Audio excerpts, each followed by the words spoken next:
Hey everyone, welcome to our May monthly moment. I want to walk you through what happened in May and more importantly, what it means heading into the second half of the year. May was a genuinely strong month for markets. The S&P 500 climbed over 5%, the Nasdaq surged more than 8%, and the Dow crossed 51,000 for the first time ever. The S&P even put together a 9-week winning streak, which is its longest since 2023.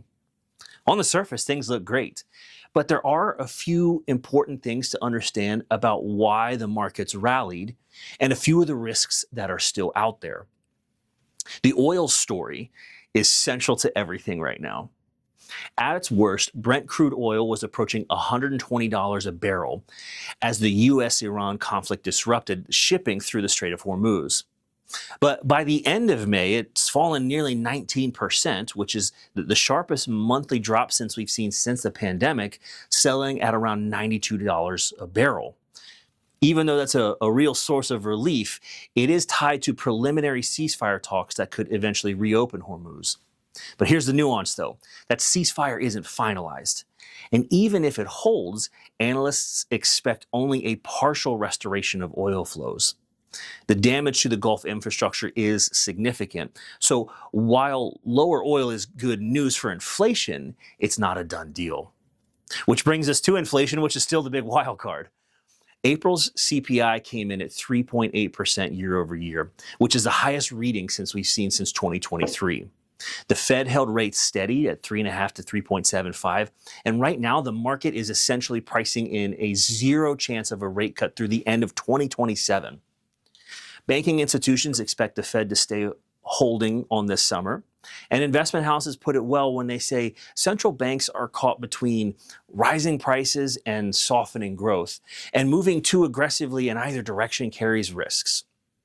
So what's actually driving markets higher despite all of this? Two words: AI and earnings. Technology was a top performing sector in May, up nearly 20%. Corporate earnings, especially from the US and Asian tech companies, have been genuinely strong. Some investment companies upgraded their equity outlook for the year, projecting that the S&P 500 could reach 8,300 over the next 12 months, with AI remaining the dominant theme. The market isn't ignoring risks.